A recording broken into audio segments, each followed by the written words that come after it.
اور فرمایا ایسے علم میں کوئی خیر نہیں جس میں فقہ شامل نہ ہو، یعنی کہ بہت سے عالم دین ہیں لیکن دین کے جو اصول اور دینی جو مسائل ہیں ان مسائل کو کہتے ہیں کہ سب یہ مولویوں کے مسئلے ہیں۔ بعض لوگ ہیں نا، ان کو کہا جائے کہ بھئی یار یہ مسئلہ اس طریقے سے اس کو اس طریقے سے فالو کیا جائے، وہ کہتے ہیں کہ یار یہ سب مولویوں کے مسئلے ہیں۔ تو مولویوں کا مسئلہ نہیں ہے، یہ سب جو ہے یہ جو دین ہے، دین اسلام۔ تو فرمایا کہ ایسے علم میں کوئی خیر نہیں ہے جس میں فقہ اور یعنی کہ مسائل کو سمجھنے کی، یعنی کہ آقا علیہ الصلوۃ والسلام کی ایک حدیث مبارکہ بھی ہے،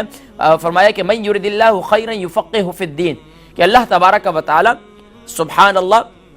جس کے ساتھ بھلائی اور خیر کا ارادہ فرماتے ہیں اس کو دین کا فقیہ بنا دیتے ہیں، دین کی سمجھ نصیب فرماتے ہیں۔ تو فرمایا ایسے ہی علم کی بھی کوئی فائدہ نہیں ہے جس کی سمجھ ہی نہ ہو۔ علم تو بہت سے لوگ پڑھ رہے ہیں، علم حاصل کر رہے ہیں، لیکن علم کو سمجھ نہیں رہے، اس پر عمل نہیں کر رہے۔ اور فرمایا ایسی تلاوت میں کوئی خیر نہیں جس کے ساتھ تدبر شامل نہ ہو۔ بہت سے لوگ ہیں قرآن کے صرف الفاظ کو پڑھ رہے ہیں۔ میں اکثر آپ لوگوں کو کہا کرتا ہوں، میرا دل یہ چاہتا ہے، ہمیشہ سے یہ آرزو رہی ہے کہ میں قرآن کے ترجمے اور تفسیر کی طرف بھی لے کر جاؤں آپ کو، لیکن آپ جانتے ہیں کہ کتنا عرصہ ہو گیا میں اپنی قوم کے لوگوں کو قرآن کا بیسک بھی نہیں سکھا سکا، اور میں سکھلا رہا ہوں اور اسی طرح ترغیب بھی دلا رہا ہوں۔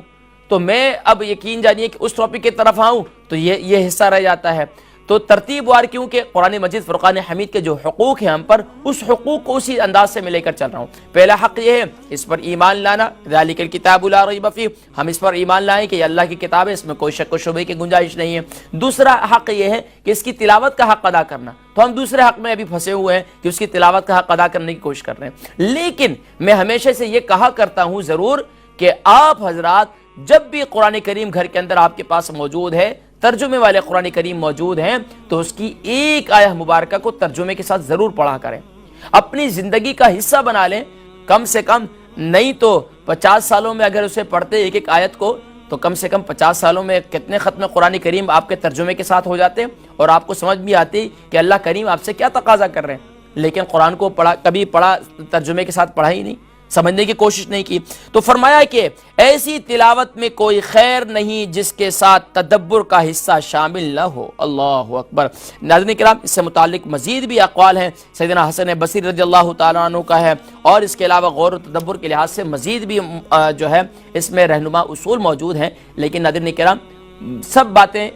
جو ہے بیجا ہو جاتی ہیں کہ اگر ان پر عمل نہ کیا جائے۔ تو اس لیے آج آپ نے یہ بات سنی کہ قرآن کریم کو پڑھا جائے تو تدبر کے ساتھ، غور و فکر کے ساتھ پڑھا جائے۔ اگر تدبر غور و فکر نہیں ہے تو پھر یقیناً ہمیں اس پہ اپنے